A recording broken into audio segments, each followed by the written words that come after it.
ഇവരൊക്കെ ചെയ്യണത് പെർഫെക്റ്റ് ആണല്ലോ. അപ്പൊ ഇവരുടെ ഇംപെർഫെക്റ്റ് ആയുള്ള സാധനങ്ങളൊന്ന് പൊതുസമൂഹത്തിന് കാണിച്ചു കൊടുക്കുക. കോൺക്രീറ്റ് കട്ടക്കമ്പനി പൂട്ടിച്ച പഞ്ചായത്ത് ഭരണസമിതിയെ പാഠം പഠിപ്പിക്കാൻ യൂട്യൂബറായി മാറിയ യുവാവിനെ പരിചയപ്പെടാം.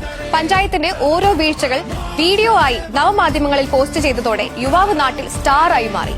തൃശൂർ മറ്റത്തൂർ സ്വദേശിയായ അതുൽ കൃഷ്ണയുടെ പ്രതികാരത്തിന്റെ കഥ കാണാം.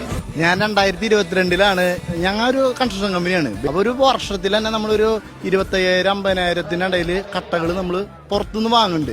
അങ്ങനെയാണെങ്കിൽ സ്വന്തം നാട്ടിൽ അങ്ങനെ ഒരു കട്ട കമ്പനി തുടങ്ങുകയാണെങ്കിൽ നമുക്ക് ഒരു കട്ട ഒരു 2-3 രൂപ വെച്ച് ലാഭം കിട്ടും. അങ്ങനെ ഈ സ്ഥലത്ത് ഞാനൊരു ഷെഡൊക്കെ അടിച്ച് പഞ്ചായത്തിലെ ഒരു വ്യവസായത്തിന്റെ ഒരു സ്റ്റാഫ് ഉണ്ടായിരുന്നു, ആളെ സമീപിച്ചു.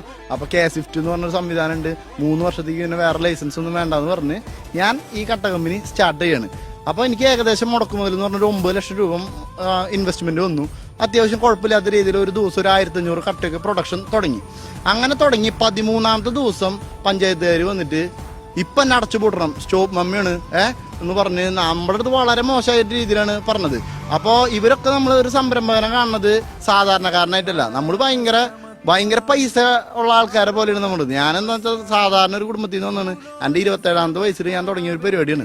അങ്ങനെ ഈ കട്ട കമ്പനി ഇവരൊറ്റടിക്ക് സാധനം പൂട്ടിക്കാണ്. അങ്ങനെ ഞാൻ നോക്കിയപ്പോൾ സിവിൽ എഞ്ചിനീയറിംഗ് പഠിച്ചിറങ്ങിയ പിള്ളേർക്ക് ബേസിക് ആയിട്ട് ഒന്നും അറിയില്ല. ആ ഒരു ഫീല് എനിക്ക് മനസ്സിലാക്കിയിട്ട് ഞാൻ എന്ത് ചെയ്തു, ഇവർക്ക് വേണ്ട ഒരു ഫിനിഷിംഗ് സ്കൂള് ബേസിക് തൊട്ട് എല്ലാ കാര്യങ്ങളും പഠിപ്പിക്കാം. അങ്ങനെ ഞാൻ ഈ കട്ട കമ്പനീനെ മൊത്തം ബ്രിക്ക് വർക്കൊക്കെ ചെയ്ത് ഒരു കണ്ടു കഴിഞ്ഞ ഒരാൾ ഇത് കട്ട കമ്പനിയാന്ന് തോന്നിക്കരുത്. ഞാൻ എന്റെ വാശിയും എന്നെ എന്ത് ചെയ്തു, ഈ സാധനം ഇങ്ങനെ തുടങ്ങി. യൂട്യൂബറായിട്ട് എങ്ങനെ വന്നത്? ആദ്യം ഈ ഇൻസ്റ്റയിലൊക്കെ എങ്ങനെ വീഡിയോ ചെയ്ത് തുടങ്ങി? ഇവരൊക്കെ ചെയ്യണത് പെർഫെക്റ്റ് ആണല്ലോ. അപ്പൊ ഇവരുടെ ഇംപെർഫെക്റ്റ് ആയുള്ള സാധനങ്ങളൊന്ന് പൊതുസമൂഹത്തിന് കാണിച്ചു കൊടുക്കുക. അപ്പൊ ഇവരുടെ മൂക്കിന് താഴെ ഉള്ള സ്ഥലത്ത് ഇവർ പ്ലാസ്റ്റിക് അങ്ങോട്ട് കൂട്ടിയിട്ടേക്കുക. ഹരിതകർമ്മസേനയുടെ വേസ്റ്റും തോട് ക്ലീൻ ചെയ്ത വേസ്റ്റും ഒക്കെ ആയിട്ട് ഇവർ കൂട്ടിയിട്ടു. ആ വീഡിയോ ഞാൻ ഇട്ടപ്പോൾ ഒറ്റ ദിവസം കൊണ്ട് 50,000 പേര് കണ്ടു.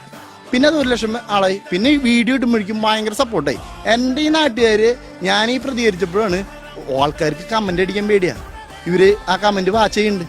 അപ്പൊ ഇവർ പേഴ്സണൽ മെസ്സേജ് അയക്കാൻ എന്നെ വിളിക്കും, നല്ല കാര്യമായിട്ട് നീ ചെയ്തേ, നല്ല കാര്യമാണ് ചെയ്തത്. അപ്പോ ഇവരെന്നെ എന്താ പറയാ, അടുത്തൊരു വിഷയമുണ്ട്, അംഗനവാടി മോശാവസ്ഥയിലാണ്. അത് നാട്ടുകാർ വിളിച്ചു തുടങ്ങി, നാട്ടുകാർ മൊത്തം വിളിച്ചു തുടങ്ങി. അടുത്ത പഞ്ചായത്തിൽ നിന്ന് വിളിച്ചു തുടങ്ങി, അടുത്ത മണ്ഡലത്തിൽ നിന്ന് വിളിച്ചു തുടങ്ങി. വീഡിയോ ചെയ്യണം, വീഡിയോ നിർത്തരുതെന്ന് പറഞ്ഞു. ഇതൊരു സീരിയൽ നടത്താനുള്ള കണ്ടന്റ് ഉണ്ട് നമുക്ക്.